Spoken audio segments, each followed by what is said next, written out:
Satellite internet लोग wait कर रहे हैं इसके ऑफिशियल लॉन्च का इंडिया में, और अब एक एक करके नए डेवलपमेंट सामने आ रहे हैं। एलन मस्क की कंपनी स्टारलिंक के इंडिया में सर्विस शुरू होने का इंतजार है, क्योंकि इससे दूर दराज के इलाकों तक इंटरनेट पहुंचेगा, उन जगहों पर भी जहां अभी तक ब्रॉडबैंड इंटरनेट नहीं पहुंच पाया है। तो अब एक बड़ी जानकारी सामने आई है। स्टारलिंक से जुड़ी ये जानकारी है, भारत सरकार ने स्टारलिंक को देश में काम करने की इजाजत दे दी है। किन मानकों पे दी है उन पर बात करेंगे। ये सब तब हुआ है जब एलन मस्क की कंपनी ने देश के कानूनों का पालन करने की बात मान ली है।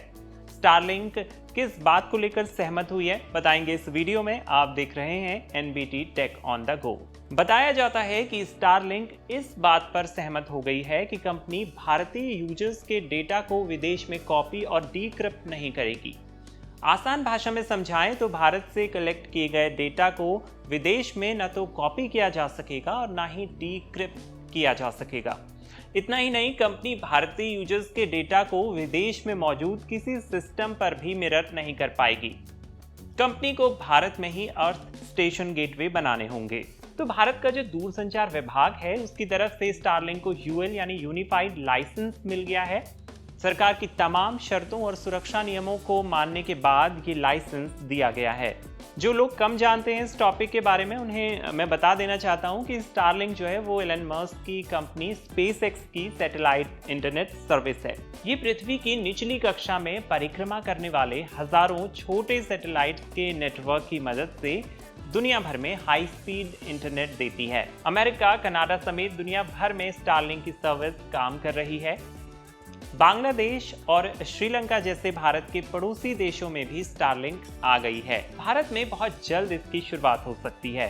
स्टारलिंक की जिस किट से आपके घरों में सैटेलाइट इंटरनेट आएगा, उसमें 4 मेन चीजें होंगी। इनमें स्टारलिंक की dish, wifi router, power supply करने वाली केबल और माउंटिंग ट्राइपॉड शामिल है। स्टारलिंक डिश को घर की छत पर या पोल के टॉप पर लगाया जाता है। ये खुले आसमान के नीचे रहती है, ठीक उसी तरह से जैसे डीटीएच की छतरी रहती है।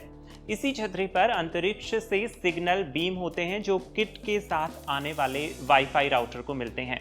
फिर उस राउटर के जरिए आपके फोन, टैबलेट या लैपटॉप में वाईफाई इंटरनेट चलता है। हालांकि बहुत से लोग अभी इस कंफ्यूजन में हैं कि भारत में इसकी सर्विस आएगी तो उन्हें ये लेनी चाहिए या नहीं। स्टारलिंक की कॉस्ट को अगर देखें तो ये ब्रॉडबैंड इंटरनेट या मोबाइल इंटरनेट से महंगी सर्विस होगी। सिर्फ इसकी किट के लिए आपको करीब 35,000 रुपये चुकाने पड़ सकते हैं। इस किट में Starlink dish, wifi router, power supply करने वाली केबल और माउंटिंग ट्राइपॉड जैसी चीजें आती हैं। स्टारलिंक के रिचार्ज प्लान भी अभी तक सामने नहीं आए हैं। हालांकि कुछ वक्त पहले एक रिपोर्ट में कहा गया था कि 810 रुपये प्रति माह यानी हर महीने से स्टारलिंक भारत में अपनी सेवाएं जो है वो शुरू कर सकती है। लेकिन ये ऑफिशियल प्राइस नहीं है और कंपनी ने भी इस बारे में जानकारी नहीं दी है कि वो भारत के लिए क्या प्राइसिंग लेकर आने वाली है। तो फिलहाल ये जो बड़ा इंपॉर्टेंट अपडेट आया है वो स्टारलिंक की सर्विस पे ये आया है कि वो जो भारतीय यूजर्स का डेटा है वो कहीं भी जो है विदेशों में जो है उसे स्टोर नहीं कर पाएगी, डीक्रिप्ट नहीं कर पाएगी। तो ये इस वक्त स्टारलिंक की सर्विस को लेकर जो है वो बड़ी जानकारी सामने आई है। स्टारलिंक की सर्विस के बारे में आपका क्या सोचना है, हमें लिखिए कमेंट्स में। आप देख रहे थे NBT tech on the go. मिलते हैं अगले वीडियो में।